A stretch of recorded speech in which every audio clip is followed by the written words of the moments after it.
नमस्ते स्टूडेंट्स, आज हम लोग यहाँ पढ़ेंगे क्लास 12th का चैप्टर नंबर 16 प्रोबेबिलिटी जो है प्रायिकता। इसका एक पार्ट हमने कंप्लीट कर लिया था। उस पार्ट में हमने सीखा था कि किस प्रकार किसी इवेंट्स की प्रोबेबिलिटी फाइंड आउट की जाती है, अर्थात कोई जो इवेंट होती है उसका रैंडम एक्सपेरिमेंट किस प्रकार उसको बोला जाता है, रैंडम एक्सपेरिमेंट कब बोला जाता है, और किसी रैंडम एक्सपेरिमेंट का हम प्रोबेबिलिटी किस प्रकार फाइंड आउट की जाती है। और उसका जो फर्स्ट टॉपिक था हमारा कि किसी जो सहप्रतिबंध प्रायिकता अर्थात जो कंडीशनल प्रोबेबिलिटी थी वो हमने कल फाइंड आउट कर ली थी कि कंडीशनल प्रोबेबिलिटी क्या होती है, उससे रिलेटेड एक्सरसाइज थी वो हमने कंप्लीट कर लिया था। और आज हम सीखेंगे कि जो प्रायिकता होती है उन प्रायिकताओं का मल्टीप्लेक्शन अर्थात प्रायिकताओं का गुणन सीखेंगे। आज का जो हमारा टॉपिक है वो है प्रायिकताओं का गुणन नियम, प्रायिकता का गुणन नियम।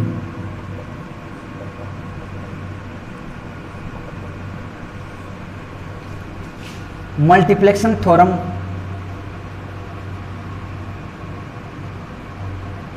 मल्टीप्लेक्शन थ्योरम ऑफ प्रोबेबिलिटी।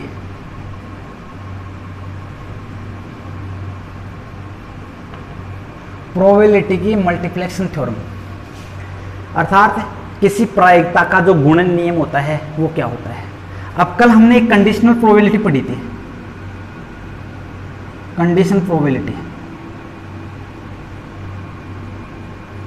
सह प्रतिबंध प्रायिकता।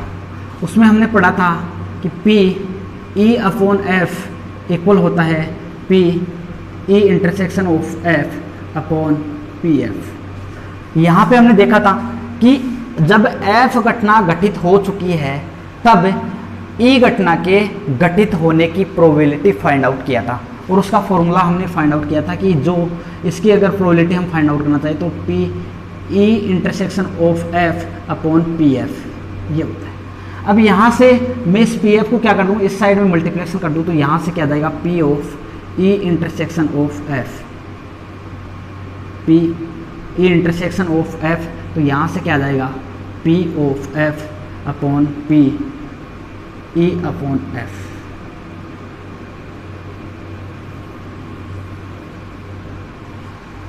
अब हमने इसका दो क्या होगा, दो प्रोबेबिलिटी का गुणन हो गया, और इस गुणन को क्या कहा जाता है, प्रोबेबिलिटी का जो है मल्टीप्लेक्शन थ्योरम कहा जाता है। अब यहाँ से हमने बता दिया कि जो दो इवेंट्स है E और F का, अगर यहाँ पे बात की जाए, अगर मैं यहाँ से बात करता हूँ तो F upon F intersection of E के मान निकालना चाहूँ तो यहाँ से क्या जाएगा PF into PF upon E ये आएगा।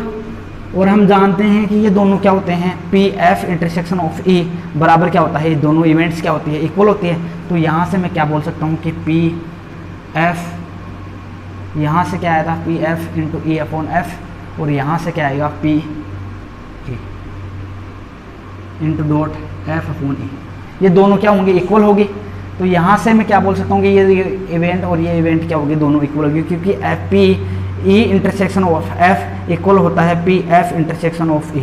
दोनों की जो इंटरसेक्शन होता है वो क्या होता है, दोनों इक्वल होते हैं, दोनों का मान क्या होता है एक दूसरे के जो साहचर्यता नियम का पालन करते हैं, इस वजह से दोनों क्या होते हैं, ये दोनों इक्वल होते हैं। तो इनका जब LHS पार्ट इक्वल होगा तो RHS पार्ट भी क्या होगा, इक्वल होगा। तो इस कंडीशन में ये दोनों प्रोबेबिलिटी का मान क्या हो जाएगा, इक्वल हो जाएगा।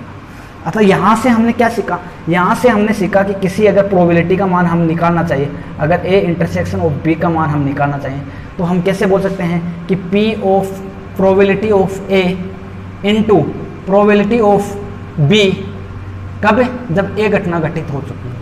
तो इनका दो का मल्टीप्लेक्शन इस प्रकार किया जाता है, अर्थात जब हमें P A intersection of B का मान फाइंड आउट करना हो, अर्थात ये जब दोनों गुणन हो तब क्या बोल सकता हूँ कि P A अर्थात P A की प्रोबेबिलिटी डॉट B की प्रोबेबिलिटी कब, जब A घटना घटित हो चुकी है, क्योंकि A घटना तो घटित हो चुकी है, इसके बाद में B की प्रोबेबिलिटी। ठीक इसी प्रकार अगर मैं निकालना चाहूँ A intersection of B intersection of C, intersection of C का मान, तब कैसे निकाल सकता हूँ P A dot P B upon जब A घटना घटित हो चुकी है इनटू P C अपॉन, अब यहाँ पे क्या हुई, जब ये तो क्या थी, जब घटना A की प्रायिकता, और ये घटना बी की प्रायिकता जब घटना ए घटित हो चुकी है। अब घटना ए भी घटित हो चुकी है और घटना बी भी घटित हो चुकी है, तब भी घटना सी की प्रायिकता क्या हो जाएगी, घटना सी की जो प्रायिकता होगी C upon A intersection of B. तो इस प्रकार अगर तीन संख्याएं गुणन में हो तो उन तीन संख्याओं का प्रोबेबिलिटी ज्ञात हम इस प्रकार ज्ञात कर सकते हैं। तो ये कहलाता है, इस प्रायिकता का गुणन नियम कहलाता है। अर्थात इसको हम ऐसे भी बोल सकते हैं पी ए बी सी, इनको डायरेक्ट ऐसे भी लिखा जा सकता है और इसको भी लिखा जा सकता है पी ए बी। तो जो पी ए बी का मान आएगा वो P A dot P B upon A, अर्थात पी ए की प्रोबेबिलिटी इनटू पी बी की प्रोबेबिलिटी जब ए घटना घटित हो चुकी। ठीक इसी प्रकार यहाँ से क्या आ जाएगा, पी ऑफ ए की प्रोबेबिलिटी डॉट पी बी की प्रोबेबिलिटी जब ए घटना घटित हो चुकी है डॉट पी सी की प्रोबेबिलिटी जब ए एंड बी दोनों घटनाएं क्या हो गई, ये घटित हो चुकी है। तो इस प्रकार इनका मान फाइंड आउट कर सकते हैं। इसके बाद में हमारा जो नेक्स्ट जो पॉइंट आता है वो आता है स्वतंत्र घटनाएं, इंडिपेंडेंट इवेंट्स। स्वतंत्र घटनाएं, स्वतंत्र घटनाएं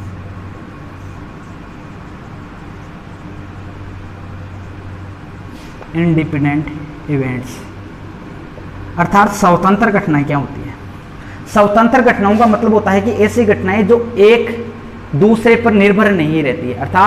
अर्थात मैं बात करता हूं कि ये घटना ए तथा बी, घटना ए तथा घटना बी स्वतंत्र घटनाएं कहलाती है, स्वतंत्र घटनाएं कहलाती है यदि अब ये क्या करती है, घटनाएं एक दूसरे पर निर्भर नहीं रहती। अर्थात एक घटना के घटित होने का प्रभाव दूसरी घटना पे कोई प्रभाव नहीं पड़ता है। जैसे मान लिया, मैं एक आपको बताता हूं कि जैसे एक पासा है और एक पासे पे मैं क्या बोलता हूं कि ए घटना है उस पर सम आने की प्रायिकता है और बी घटना है उस संख्या पर क्या आने की, वे सम आने की प्रायिकता। अर्थात ये दोनों घटनाएं एक दूसरे पे क्या है, आश्रित नहीं है। अर्थात इसका प्रभाव इस पे कोई प्रभाव नहीं पड़ेगा, इस घटना का इस पर होगी घटना पे कोई प्रभाव नहीं पड़ेगा। तो इस कंडीशन में क्या बोल सकते, P A intersection of B, sorry A intersection of B का मान क्या आएगा, P A intersection of B का मान क्या बोल सकता हूँ कि मैं P A into P B upon A. लेकिन एक घटना का दूसरी घटना पे कोई प्रभाव नहीं पड़ता है। अर्थात यहाँ ए घटना घटित हो चुकी है तो बी घटना पे इसका कोई प्रभाव नहीं पड़ेगा। तो यहाँ से मैं इसको क्या लिख सकता हूँ, P A dot P B. जब दो घटनाएं एक दूसरे के प्रकार इस प्रकार हो कि अगर उन दोनों घटना की प्रोबेबिलिटी इनके प्रोबेबिलिटी की अगर इक्वल होती है तो हम क्या बोल सकते हैं कि ये दोनों घटनाएं क्या होती है, स्वतंत्र घटनाएं होती है, इंडिपेंडेंट इवेंट्स होती है। तो यहाँ से इंडिपेंडेंट इवेंट्स होने की जो सबसे प्रमुख जो कंडीशन आती है वो क्या आती है कि पी ए इंटरसेक्शन बी बराबर क्या आता है, पी ए बराबर क्या हो, पी बी हो। तो इस कंडीशन में बोल सकता हूँ कि जो दोनों इवेंट्स होंगी वो कैसी कंडीशन किस प्रकार होगी, दोनों को जो इवेंट्स होगी वो क्या होगी, स्वतंत्र होगी। अर्थात एक घटना का घटित होने का प्रभाव दूसरी घटना पे कोई प्रभाव नहीं पड़ता है। तो इस कंडीशन में क्या बोल सकता हूँ कि यहाँ से देखो, अब इसका मतलब हम जानते हैं कि पी ए इंटरसेक्शन बी बराबर क्या होता है, P A dot P B upon A. अर्थात पी बी की प्रोबेबिलिटी जब ए घटना घटित हो चुकी है, लेकिन हम जानते हैं कि इस प्रोबेबिलिटी अगर ये दोनों स्वतंत्र घटनाएं हैं तो एक घटना के घटित होने का प्रभाव दूसरी घटना पे कोई प्रभाव नहीं पड़ता है। तो इट्स मीन यहाँ से मैं क्या बोल सकता हूँ कि जब ए घटना के घटित होने का प्रभाव बी पे नहीं पड़ रहा है तो पी की प्रोबेबिलिटी डायरेक्ट आएगी। तो यहाँ से P A intersection of B बराबर क्या आएगा, P A dot P B. अगर ये कंडीशन है इसका मतलब मैं क्या बोल सकता हूँ कि जो दोनों इवेंट्स है ए व बी क्या है, स्वतंत्र घटनाएं हैं, स्वतंत्र घटनाएं। ये अगर दोनों कंडीशन है, ये कंडीशन अगर फॉलो करती है कोई भी घटना तो हम बोल सकते हैं कि ये दोनों घटनाएं क्या होंगी, स्वतंत्र घटनाएं होंगी। अब बात करते हैं एक्सरसाइज के क्वेश्चंस की। तो स्टार्ट करते हैं अपने एक्सरसाइज 16.2। अब देखो एक्सरसाइज का तो फर्स्ट क्वेश्चन दिया हुआ है वो दिया हुआ है प्रोबेबिलिटी ऑफ ए, अर्थात ए घटना की प्रोबेबिलिटी दी हुई है हमें कि 1/4 और प्रोबेबिलिटी ऑफ बी इवेंट्स की प्रोबेबिलिटी दी है 1/2 और प्रोबेबिलिटी दी हुई है ए इंटरसेक्शन ऑफ बी की प्रोबेबिलिटी दी है 1/8। तो हमें पी ए नहीं, इसका मतलब क्या होता है, ए घटना का नहीं होना तथा बी घटना का नहीं घटित नहीं होना। मैंने कल कहा था इंटरसेक्शन को क्या बोलते हैं और यूनियन को क्या बोलते हैं। यूनियन को कहा था या इंटरसेक्शन को क्या बोलते हैं तथा, ए तथा बी, और यूनियन को क्या बोलते हैं ए या बी। इंग्लिश में इसको क्या बोलते हैं, इसको बोलते हैं एंड और इसको क्या बोलते हैं और। ए और बी, या इसको क्या बोलोगे ए एंड बी, अर्थात इस कंडीशन में इनका इंटरसेक्शन होता है, ये यूनियन होता है। अब हमें मान किसका फाइंड आउट करना है, इसका सॉल्यूशन करते हैं। हमें फाइंड आउट करना है कि पी ए नहीं तथा बी नहीं, इसको क्या बोलेंगे ए नहीं तथा बी नहीं होने की प्रायिकता। अब ए नहीं यानी ए घटना भी नहीं हो रही, बी घटना भी नहीं हो रही, इन दोनों का इंटरसेक्शन की जो प्रोबेबिलिटी होगी वो हमें फाइंड आउट करना है। अब हमें एक चीज जानते हैं, हम क्या जानते हैं, हमने एक चीज पढ़ा था कि अगर ये कोई डी मॉर्गन के नियम पढ़ा था हमने, De Morgan's law. De Morgan's law में हमने क्या देखा था कि probability of A bar intersection B bar का मान जो होता है वो क्या आता है, पी ए यूनियन बी के बार के इक्वल होता है। ये हमने पढ़ा था। और ये कैसे होता है देखो, दोबारा चेक करके देख लेते हैं। जैसे मान लिया मेरे पास कि ए कोई सेट है, इसको देखो आपको थोड़ा एग्जांपल से बताता हूँ। ए मान लिया कोई सेट है, ए सेट में मान लिया कि 1 2 3 4 ये अवयव है। बी कोई सेट है, इसमें कोई अवयव मान लिया 3 4 5 और 6 अवयव है। यहाँ से मेरे पास A intersection of B, A intersection of B का मान क्या आया, A intersection of B, A intersection of B का मान कितना आया 3 और 4, यही है। और हमारे मैं क्या बोल सकता हूँ, ए यूनियन बी का मान क्या आया, A union of B, A union B का मान कितना आया 1 2 3 4 5 और 6। यहाँ से मेरे पास ए डेस का मान क्या आएगा, ए यूनियन में से क्या घटाएंगे, यूनियन में से ए का मान घटाएंगे, यही बताया। ए डेस का मतलब या ए बार बोल सकते हो आप, इसका मतलब कॉम्प्लीमेंट होता है ये, अर्थात u माइनस ए का मतलब यहाँ से कितना आ गया 5 और 6। इसी प्रकार b का कॉम्प्लीमेंट क्या आ जाएगा, b का कॉम्प्लीमेंट आ जाएगा यहाँ से क्या आ जाएगा u माइनस बी। तो u का मान कितना था, ये रहा, u में से क्या कम हो जाएगा ये, तो यहाँ पे क्या बच गया 1/2। हम इन दोनों का इंटरसेक्शन लेना चाहिए, दोनों का इंटरसेक्शन क्या आ रहा है, इन दोनों का इंटरसेक्शन में कुछ नहीं आ रहा है, अर्थात a dash intersection of b dash का मान कितना आ रहा है 5, क्योंकि दोनों में कोई भी अवयव कॉमन नहीं आ रहा है। अब यहाँ से देखते हैं कि इन दोनों का मान किसके बराबर है, इसके बराबर है। अब यहाँ से मैं लेना चाहूँ कि ए यूनियन बी, अब ए यूनियन बी का बार लेना चाहूँ तो ए यूनियन ऑफ बी, ये कितना आएगा, ए यूनियन बी का मान कितना है, जैसे यू का मान मैंने किसके बराबर मान लिया, इसके बराबर ही मान लिया यू का मान। तो यहाँ से यू इसका बार अगर लेना चाहूँ तो ये क्या आएगा U minus A union B, और ए यूनियन बी का मतलब ये खुद यू में से क्या घटा रहा है यू को, इसका मतलब क्या आएगा 5। तो इस कंडीशन में देखो दोनों बराबर आ रहे हैं नहीं आ रहे, तो मैं क्या बोल सकता हूँ ये दोनों क्या है बराबर। अगर ऐसे समझ में आए तो यू कोई एक अवयव ले लो, आप कोई सेट ले लो यूनिवर्सल सेट जिसमें ये सभी अवयव मौजूद हो, जैसे ये मैं ले लेता हूँ कि ये सभी अवयव इसमें क्या है मौजूद है। इस एग्जाम्पल से ऐसे समझ लो ताकि एकदम समझने में ईजी रहेगा। अब यहाँ से अगर मैं क्या निकालना चाहूँ, ए इंटरसेक्शन ऑफ बी, नहीं पहले ए का कॉम्प्लीमेंट निकालो, ए का कॉम्प्लीमेंट क्या जाएगा यू माइनस ए का, इसका मतलब यू में से क्या सब्ट्रैक्ट करना है ए, ये तो 1 2 3 4 तो सब्ट्रैक्ट हो जाएगा, क्या बचाएगा 5 6 7 8। इसी प्रकार बी का जो कॉम्प्लीमेंट आएगा वो क्या आएगा, बी का कॉम्प्लीमेंट क्या आएगा यू माइनस बी, यू में से क्या करना है बी सब्ट्रैक्ट करना है, तो यहाँ से क्या बचाएगा 1 2 3 4 5 6 तो कट गए 7 8 ये बच गए।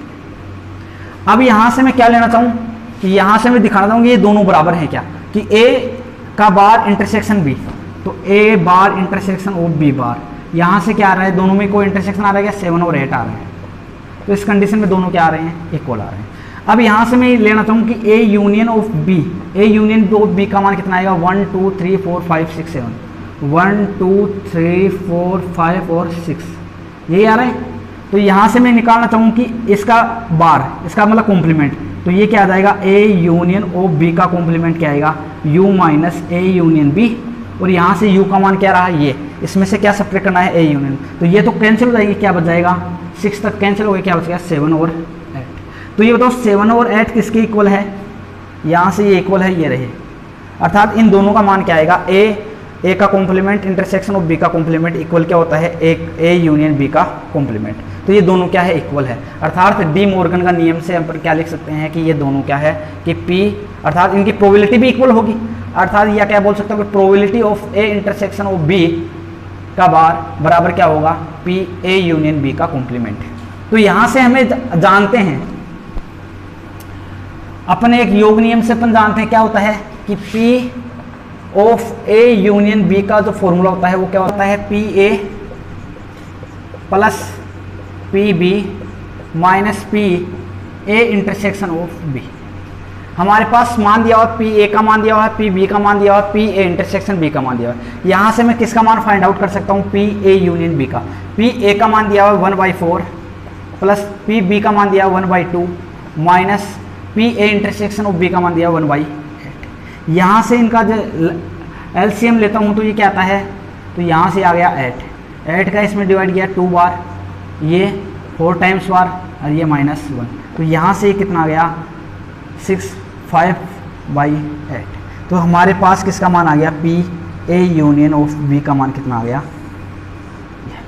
और हम जानते हैं, क्या जानते हैं कि P यहाँ से PA यूनियन B का मान किसके इक्वल हो सकता है, यहाँ से मैं लिख सकता हूँ कि जो इसका मान आएगा, इसका मान यहाँ पे हमें फाइंड आउट किसका करना है, इसका मान यही करना है। और ये किसके इक्वल है, ये किसके इक्वल है, A यूनियन B के बार के इक्वल। तो इसको क्या लिखता हूँ, A यूनियन B का बार क्या हो जाएगा 1 minus P of A union B।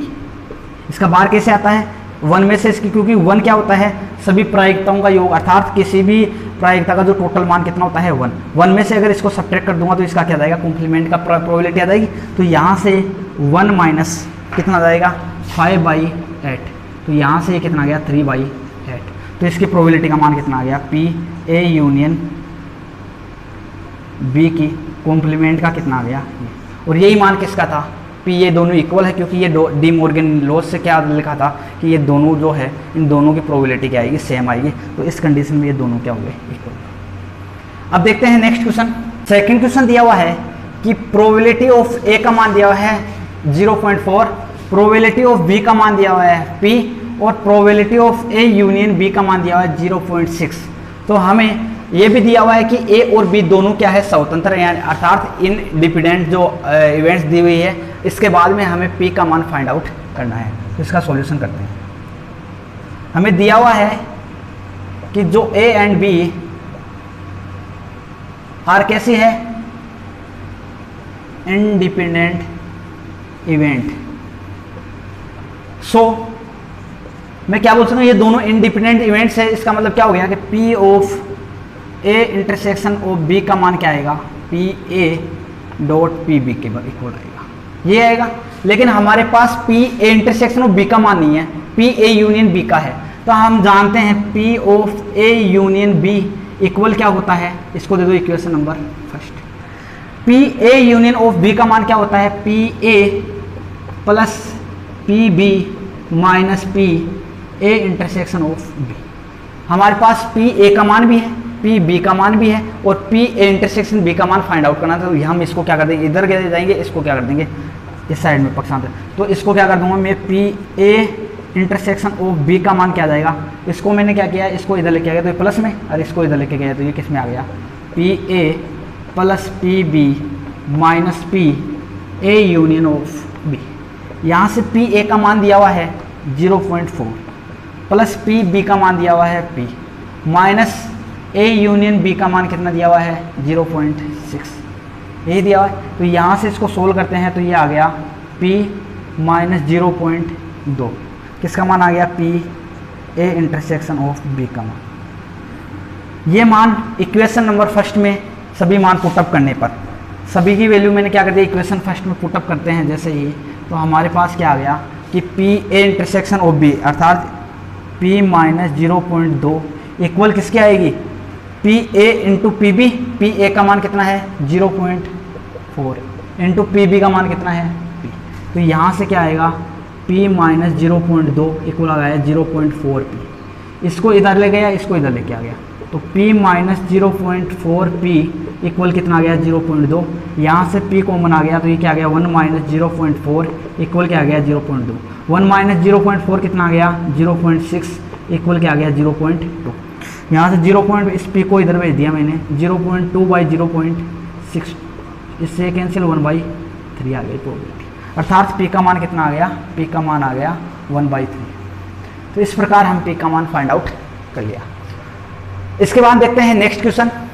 हाँ, नेक्स्ट क्वेश्चन दिया हुआ है कि व्हेन जब A और B क्या है, दोनों स्वतंत्र घटनाएं हैं अर्थात इंडिपेंडेंट इवेंट्स है, और हमारे पास दिया हुआ है कि PA अर्थात A जो घटना है इवेंट है इसकी प्रोबेबिलिटी दी है 0.3 और B घटना की प्रोबेबिलिटी दी है 0.4। तो इसमें हमें PA इंटरसेक्शन ऑफ B का मान निकालना है, PA यूनियन ऑफ B का मान फाइंड आउट करना है, और PA अपॉन B का मान फाइंड आउट करना है, और PB अपॉन A का मान फाइंड आउट करना है। तो सबसे पहले हम जानते हैं वी नो डेट, हम क्या जानते हैं कि we know that when A and B are independent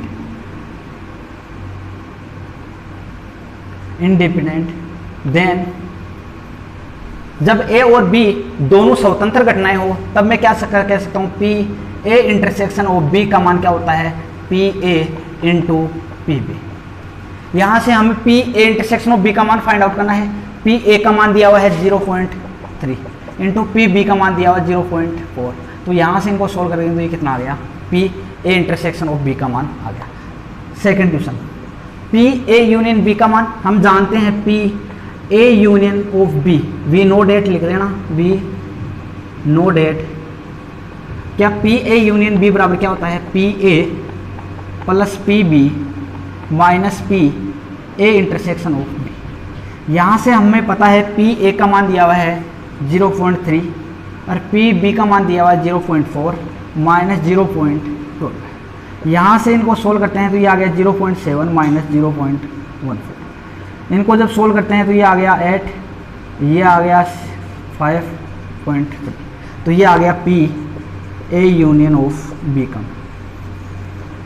third question दिया हुआ है हमें PA अपॉन B का मान, PA अपॉन B का मान हम जानते हैं PA अपॉन B का मान क्या होता है, PA intersection of B upon PB।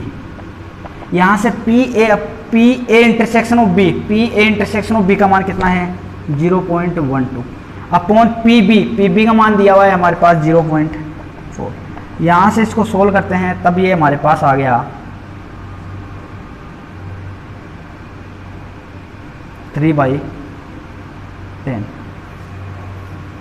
कितना आ गया 3/10, तो ये आ गया 0.3। इसके बाद में हमें मान फाइंड आउट करना है PB अपॉन A का। PB अपॉन A क्या होता है, PA intersection of B upon PA। PA intersection of B का मान कितना है 0.12 अपॉन PA का मान दिया हुआ है 0.3। और यहाँ से इसको सोल्व करते हैं, ये कट गया तो ये यहाँ आ गया, तो ये आ गया 0.4। तो हमारे पास जो मान निकालते हैं वो सभी मान क्या आ गए, फाइंड आउट हो गए। इसके बाद देखते हैं नेक्स्ट क्वेश्चन। नेक्स्ट क्वेश्चन दिया हुआ है कि एक थैले में 5 सफ़ेद 7 लाल और 8 काली गेंद है और 4 गेंद निकाली जाती है और चारों को एक एक करके बिना प्रतिस्थापन के, अर्थात वो प्रतिस्थापित नहीं करा, एक गेंद निकाली तो उसको वापस उसमें प्रतिस्थापित नहीं करा, फिर उसके बाद दूसरी गेंद निकालता है। इस प्रकार सभी गेंदों के क्या होने के, सफ़ेद होने की प्रायिकता हमें फाइंड आउट करनी है। इसको 2 मेथड से करते हैं। देखो सबसे पहले तो बात क्या, जैसे ये बैग था, इस बैग में क्या है, गेंदें हैं।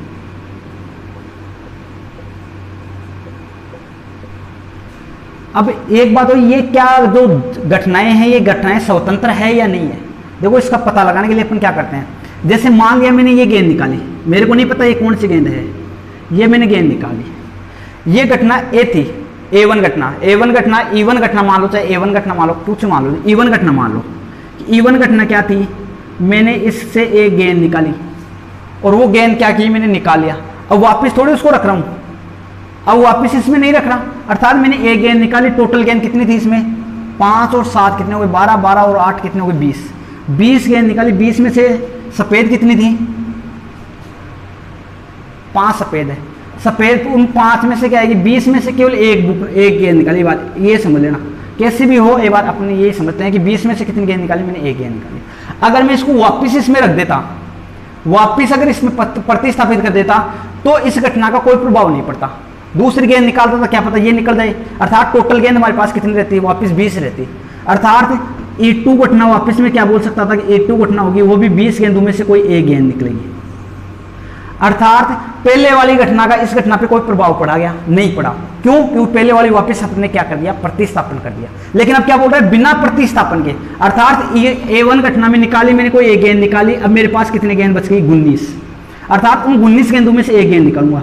अर्थात पहले वाली घटना का इस घटना पे प्रभाव पड़ रहा है या नहीं पड़ रहा, पड़ रहा है वास्तविक तौर पे। अर्थात ये घटनाएं मैं क्या बोल सकता हूं कि ये दोनों घटनाएं क्या है, कि ये दोनों घटनाएं अगर प्रतिस्थापित होती, मैं बोलता ये इसको प्रतिस्थापित कर देती है, वापस प्रतिस्थापित, तब तो मैं बोल सकता था कि ये सभी घटनाएं क्या है, स्वतंत्र घटनाएं हैं। लेकिन मैं अभी ये नहीं बोल सकता कि दोनों स्वतंत्र घटनाएं। क्यों? क्योंकि एक घटना का घटित होने पर दूसरी घटना पर प्रभाव पड़ रहा है। क्योंकि अगर एक घटना घटित हो गई, इसका मतलब एक गेंद निकाली, उसके बाद में वापस उसको प्रतिस्थापित नहीं करता है, इसका मतलब हमारे पास कितनी गेंद बच गई, 19 गेंद बच गई। अब 19 गेंद में से एक गेंद चूज करना पड़ेगा। अर्थात इसका मतलब क्या हो गया, इट मीन्स, इसका मतलब ये हो गया कि अगर पहली घटना घटित हो गई तो इसका पहली घटना का प्रभाव दूसरी घटना पे पड़ रहा है। इसका मतलब इसके ऊपर प्रभाव पड़ रहा है, इसका मतलब क्या हो गया कि ये दोनों घटनाएं स्वतंत्र घटनाएं नहीं है। कि जब एक घटना का प्रभाव दूसरी घटना के प्रभाव पे पड़ता है, दूसरी घटना पे पड़ता है, तो हम बोलते हैं कि वो दोनों घटनाएं एक दूसरे को प्रभाव पर पड़ता है, तो हम बोलते हैं कि वो दोनों स्वतंत्र घटनाएं नहीं है। अर्थात दोनों एक दूसरे पे क्या होती है, एक दूसरे से संबंधित घटनाएं होती है, तो पराश्रित घटनाएं कहलाती है वो। तो ये इस कंडीशन में अपन क्या बोलेंगे कि ये जब प्रतिस्थापित नहीं होता है, इसका मतलब ये दोनों सभी घटनाएं कैसी है, ये सभी घटनाएं क्या है, पराश्रित घटनाएं हैं। तो यहाँ से सबसे पहले हमें क्या देखने को मिला कि मैं इस घटना कितनी गेंदें निकालूँ, 4 गेंद। तो मैं 4 घटनाएं मानता हूँ कि सबसे पहले E1 घटना कि इस बेग से पहली गेंद निकालने की प्रायिकता, मैंने E1 घटना क्या मानी, बेग से पहली गेंद निकालने की प्रायिकता, गेंद निकालने की घटना है। E2 घटना क्या है, बेग से दूसरी गेंद निकालने की प्रायिकता। E3 घटना क्या है, बेग से तीसरी गेंद निकालने की। और एक E1 घटना क्या है, बेग से चौथी गेंद निकालने की निकालता हूं। तो इसको 4 घटनाएं हो गई, क्या, क्योंकि 4 घटनाएं। अब पहली गेंद निकालूंगा तब मेरे को पता है कि ये वापस नहीं रखूंगा, तो इसका प्रभाव इस पर पड़ेगा। हमें इसका मतलब हमें क्या ज्ञात करना है, हमें निकालना है P A1 intersection of A2 intersection of E3 intersection of E4, E3 intersection of E4। इसका मतलब हमें ये मान निकालना है कि A1 घटना, E2 घटना और E3 घटना, E4 घटना, ये सभी घटनाएं घटित हो रही हैं, लेकिन ये एक दूसरे पे क्या कर रही है, आश्रित कर रही है, आश्रित कर रही है। इसका मतलब इसका मान क्या होता है, हम जानते हैं कि जब 2 घटनाएं एक दूसरे पर आश्रित होती है, 2 घटनाएं जब एक दूसरे पे आश्रित होती है, हम जानते हैं कि जैसे A इंटरसेक्शन ऑफ B, इसका मान क्या होता है, P A घटना का प्रोबेबिलिटी इनटू P B घटना की प्रोबेबिलिटी, कब, जब A घटना घटित हो चुकी है। ऐसे तो करते हैं। और 3 घटनाएं अपने पास होती है A B C, तब हम क्या बोलते हैं, P A घटना घटित हो गई, अर्थात P B की प्रोबेबिलिटी कब है, जब A घटना घटित हो चुकी है, इनटू P C की प्रोबेबिलिटी कब, जब A और B घटना क्या हो गई, घटित हो गई। ऐसे ही अगर मेरे पास 4 घटनाएं हो A B C D, तो इनकी कैसे ज्ञात कर सकता हूँ, P A की प्रोबेबिलिटी इंटू P B की प्रोबेबिलिटी जब A घटना घटित हो चुकी है, इंटू P C की प्रोबेबिलिटी जब A और B दोनों घटनाएं घटित हो चुकी है, और P D की प्रोबेबिलिटी जब A घटनाएं, B घटनाएं और C घटनाएं तीनों घटनाएं क्या हो चुकी है, घटित हो चुकी है। इसका मतलब हमारे पास 4 घटनाएं दी हुई है, इसका मतलब क्या आएगा, P of E1 into P of E2 upon E1 घटना घटित हो चुकी है, into P of E3 upon E1 E2 into P of E4 upon E1 intersection E2 intersection E3, ये आएगा। अब हम जानते हैं तो E1 घटना क्या है, इसको तो एक बार क्लियर कर देता हूँ। सफेद घटना क्या है, पहली गेंद की सफेद निकलने की प्रायिकता। तो टोटल गेंद कितनी थी, तो सफेद गेंद कितनी है टोटल हमारे पास, सफेद गेंद है 5, उन 5 गेंदों में से एक गेंद निकलने की प्रायिकता P E1 क्या है, E1 घटना का मतलब हो गया कि उन 5 गेंदों में से एक गेंद सफेद निकलना। अर्थात हमारे पास सफेद गेंद कितनी है 5, और टोटल गेंद कितनी है 5 + 7 + 8 कितने हो गए 20। उन 20 में से 5 गेंद में से एक गेंद निकालनी है हमें, तो इनकी प्रायिकता कितनी जाएगी, एक गेंद निकलने की प्रायिकता 1/4। और P E1 घटना घटित E2 घटना की प्रायिकता जब E1 घटना क्या हो गई, घटित हो चुकी है, अर्थात एक गेंद निकल गई। अब हमारे पास टोटल गेंद कितनी बची, 19, और उनमें से सफेद गेंद कितनी है, 4, तो ये आ जाएगी इसकी प्रायिकता, अर्थात 19 में से हमें 4 गेंद में से एक गेंद चूज करनी है। तीसरी, जब E3 प्रायिकता कब, जब E1 घटना और E2 घटना क्या हो गई, घटित हो चुकी है, अर्थात हमारे पास कितनी गेंद बची, अब 3 सफेद बची, टोटल कितनी बची, 18, क्योंकि 2 गेंद तो हमने चूज कर ली और उसको प्रतिस्थापित कर नहीं रहे। अब हमारे पास टोटल गेंद बची 18, और 18 में से सफेद गेंद कितनी है, 3, तो यहाँ से इसकी प्रायिकता कितनी है, 3/18, इसका मतलब कितना लिख सकता हूँ, 1/6। इसके बाद में PE4 की प्रायिकता, अर्थात जब E1 घटना घटित हो चुकी, E2 घटना घटित हो चुकी और E3 घटना घटित हो चुकी। यहाँ से इसका मान कितना है, जब E4 घटना, जब E1 घटना, E2 घटना, E3 घटना क्या हो चुकी है, घटित हो चुकी है। इट्स मीन यहाँ से अब हमारे पास कितनी गेंद बच गई, 2 सफेद गेंद बच गई, और टोटल गेंद कितनी, क्योंकि यहाँ पे हमने चूज कर ली, टोटल 20 गेंद थी हमारे पास, यहाँ एक चूज हो गई, अब 19 गेंद बच गई, 19 में से 4 गेंद सफेद बची, तो यहाँ से इसकी प्रायिकता ये आ गई। फिर हमारे पास 18 गेंद बची, 18 में सफेद बची 3, अब हमारे पास कितनी गेंद बची, 3 तो हमने चूज कर ली, अब 17 गेंद बची, 17 में से सफेद गेंद कितनी बची, 2, तो उस 2/7, तो ये इसकी प्रोबेबिलिटी आ गई। अब ये मान, सभी मान कहाँ रख दूंगा, इस फॉर्मूले में, तो यहाँ से इसका टोटल मान आ जाएगा, तो PE1, E1 की प्रोबेबिलिटी कितनी है, 1/4 इंटू A2/E1, A2/E1 की कितनी है, 4/9 इंटू 1/6 इंटू 2/70, 2 से ये 2 कैंसिल, इससे ये 2 कैंसिल, इससे ये 3 कैंसिल, तो यहाँ आ गया 1/19 इंटू 17 इंटू 3, तो ये आ गई इसकी प्रोबेबिलिटी। इसको गुणा कर लेंगे, जो मान आएगा वो क्या आ जाएगा, इसकी प्रोबेबिलिटी का मान आ जाएगा। तो इस प्रकार हम इसकी प्रोबेबिलिटी को फाइंड आउट कर सकते हैं। अब करते हैं नेक्स्ट क्वेश्चन। अब देखो नेक्स्ट क्वेश्चन दिया हुआ है कि एक पासे को 3 बार उछाला गया और उस पर कम से कम एक बार विषम संख्या आने की प्रायिकता ज्ञात करो, कम से कम एक बार। अब देखो हमारे पास जो पूछा है उसके अकॉर्डिंग देखते हैं कि जब मैं एक पासे को उछालता हूँ, मान लिया उस पर क्या आता है, विषम संख्या आती है। एक पासे को उछाला, उस पर क्या आई, विषम संख्या। अब मैं दूसरे पासे को उछालता हूँ, तो क्या पहले पासे पे उछाले हुए इस घटना का दूसरे पासे को उछालने पे कोई प्रभाव पड़ रहा है क्या, नहीं पड़ेगा, क्योंकि ये पासा अलग है, वो पासा अलग है और तीसरा पासा क्या है, अलग है। अर्थात पहले पासे उछालने पर इस घटना पे कोई प्रभाव नहीं पड़ेगा दूसरे पे, और दूसरे पर पहले के उछालने पर तीसरे पे कोई प्रभाव नहीं पड़ेगा। अर्थात यहाँ से एक चीज समझ में आई कि ये जो घटनाएं हैं वो कैसी है, स्वतंत्र रूप है, अर्थात इंडिपेंडेंट इवेंट्स है। यहाँ से हमें ये समझ में आएगी ये जो घटनाएं हैं ये क्या है, स्वतंत्र घटनाएं हैं। अब यहाँ से मैं मान लेता हूँ कम से कम एक बार, कम से कम एक बार विषम आने की प्रायिकता। मैं से मान लूँ कि यहाँ से जो फर्स्ट बार आ रहा है उस पर भी क्या आ रहा है, सम आ रहा है। मैं सेकंड पास से भी मान लेता हूँ इस पर भी क्या आ रहा है, सम आ रहा है, और थर्ड पास से भी मान लेता हूँ कि क्या आ रहा है, इस पर भी सम आ रहा है। अगर इन तीनों को गुणा कर दूँ तो मैं क्या बोल सकता हूँ कि तीनों पे क्या आ रहा है, तीनों पे सम आने की प्रायिकता आ जाएगी। और तीनों के सम आने की प्रायिकता का मतलब हो गया कि तीनों पासों पे क्या आ रहा है, सम आ रहा है। तो इस परिस्थिति को तो हमें शामिल ही नहीं करना है। अगर मैं इसको, हम जानते हैं कि टोटल प्रायिकता का मान कितना होता है, 1 में से अगर इस प्रायिकता का मान घटा दूंगा तब मेरे पास क्या आ जाएगा, जो मान आएगा मैं उसको बोल सकता हूँ कि नहीं है कि ये इसमें ऐसी परिस्थिति आएगी उसमें तीनों के तीनों सम नहीं होंगे। अर्थात या तो एक सम हो सकता है या 2 सम हो सकता है, तीनों के तीनों सम नहीं होंगे। अर्थात जब एक सम हो सकता है, 2 सम हो सकता है, इसका मतलब क्या होता है, जब एक सम है तो 2 संख्या कैसी है, विषम। और जब एक या क्या है, इसको क्या बोल सकता हूँ कि या 2 संख्याएं सम है तो इसका मतलब एक संख्या क्या है, विषम। या क्या बोल सकता हूँ, तीनों संख्याएं सम नहीं है, इसका मतलब क्या बोल सकता हूँ कि तीनों संख्याएं कैसी है, विषम। तो इसमें मतलब कम से कम एक बार विषम आने की प्रायिकता क्या हो जाएगी। अगर मैं तीनों पे सम आने की प्रायिकता निकालूं, उसमें एक में से सब्ट्रैक्ट कर दूं, तब मैं क्या बोल सकता हूं कि ये जो आएगी वो क्या आएगी, कम से कम एक विषम आने की प्रायिकता आ जाएगी। तो यहां से मैं क्या बता सकता हूं, जो एक पासा होता है, पासे की प्रतिदर्श समष्टि क्या होती है, 1 2 3 4 5 और 6। यहां मान लेता हूं सम आने की प्रायिकता कितनी होगी, एक पासे को उछाला, पासे पर सम आने की प्रायिकता, पासे पर सम आने की, पहले पासे पर ऐसे लिख लो, पहले पासे पर सम आने की प्रायिकता। तो PE1 इवेंट मान लूं, अर्थात फर्स्ट पासे को उछाला तो ये फर्स्ट घटना थी, इस पे सम आने की प्रायिकता कितनी हो जाएगी, 3/6। इसका मतलब कितना है, 1/2, क्योंकि सम संख्या कितनी है, 1 2 3। इन 3 में से 6 में से 3 आ जाएगी तो अपन क्या बोल देंगे, ये सम आ जाएगी, तो 1/2। ऐसे ही दूसरे पासे पर दूसरे पासे पर सम आने की प्रायिकता कितना जाएगी, P(A2) कितना जाएगा 1/2। इसी प्रकार P(E3) कितना जाएगा 1/2।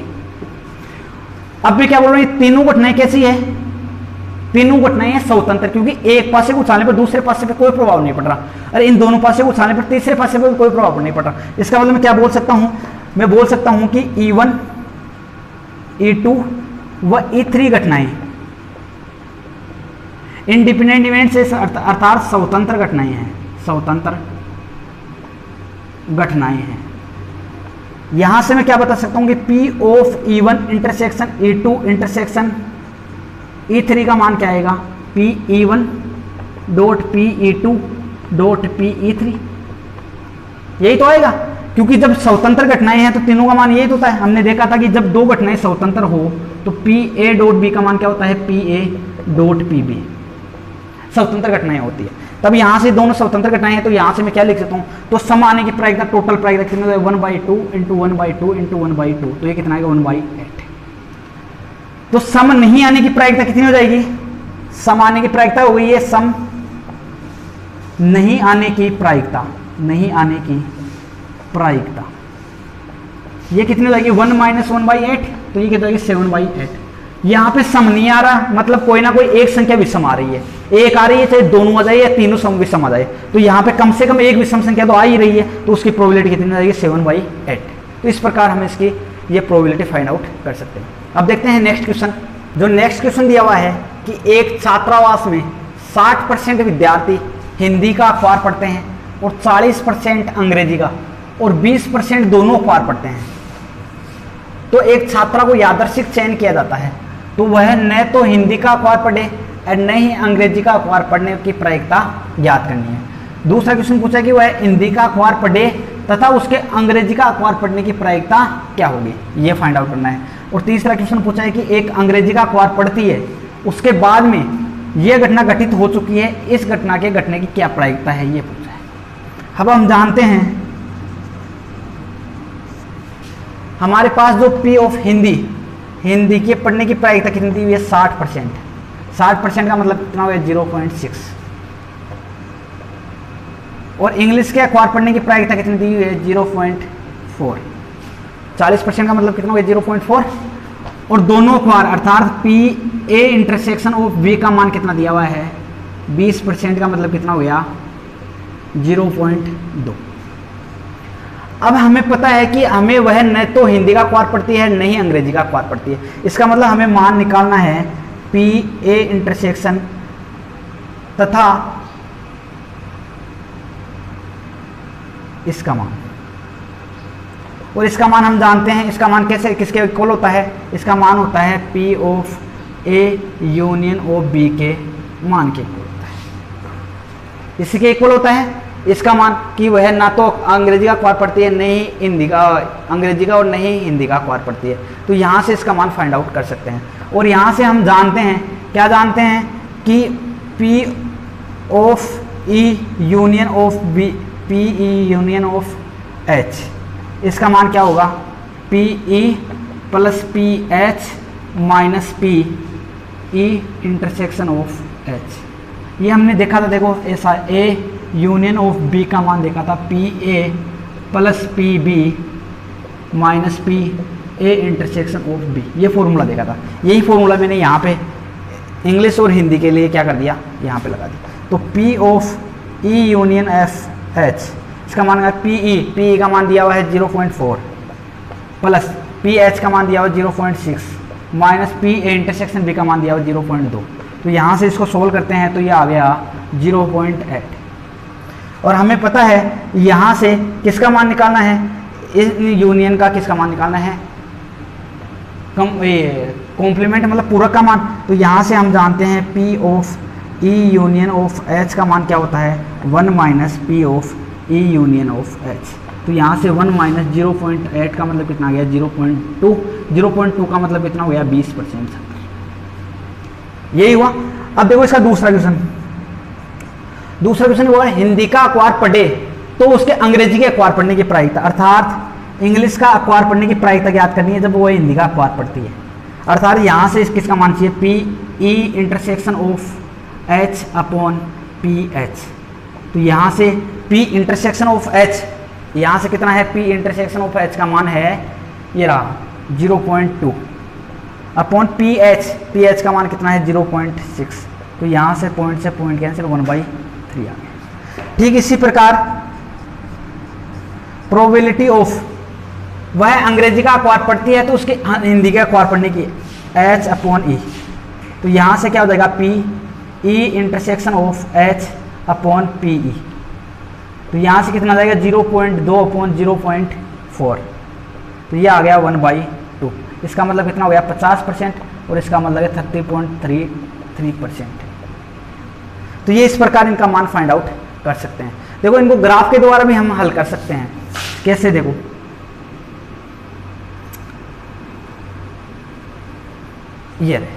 ये मान लिया मैंने हिंदी पढ़ने वाले और ये इंग्लिश पढ़ने वाले, तो दोनों पार पढ़ते हैं। हिंदी पढ़ने वाले कितने हैं टोटल, हिंदी पढ़ने वाला 60% में दोनों 20% ऐसे हैं जो दोनों पढ़ते हैं, तो अकेले हिंदी पढ़ने वाले कितने आ गए 40%, और 20% क्या है दोनों को कॉमन है, तो टोटल 60% हो गया। इंग्लिश वाले कितने हैं, इंग्लिश वाले 40%, तो 20% ऐसे होंगे और 20% क्या होंगे दोनों, तो टोटल कितना हो गया 20, 60 और 80। जो नहीं कोई सा भी अखबार नहीं पढ़ता वो कितने बच गए, टोटल 100% होता है, तो 40% ये आ गया, 20% ये आ गया और 20% ये आ गया, अर्थात ये टोटल कितना हो गया 80%। तो 20% विद्यार्थी ऐसे होंगे जो दोनों अखबार ही नहीं पढ़ते हैं। तो पहला क्वेश्चन तो यही पूछा था कि वह कितना विद्यार्थी होगा जो दोनों नहीं पढ़ते, तो ये आ गए 20%। तो इस प्रकार हम इसका मान यहाँ से भी वो फाइंड आउट कर सकते हैं डायरेक्टली। इस प्रकार ये क्वेश्चन होते हैं कंप्लीट। इंपॉर्टेंट जो क्वेश्चन थे इसके वो हमने कंप्लीट कर लिए हैं। और इसके अगर कोई क्वेश्चन ऐसा हो जो समझ में नहीं आया हो आप, तो वो कमेंट बॉक्स में आप पिन कर देना, उसके बाद नेक्स्ट पार्ट में मैं इसका सॉल्यूशन करवा दूंगा।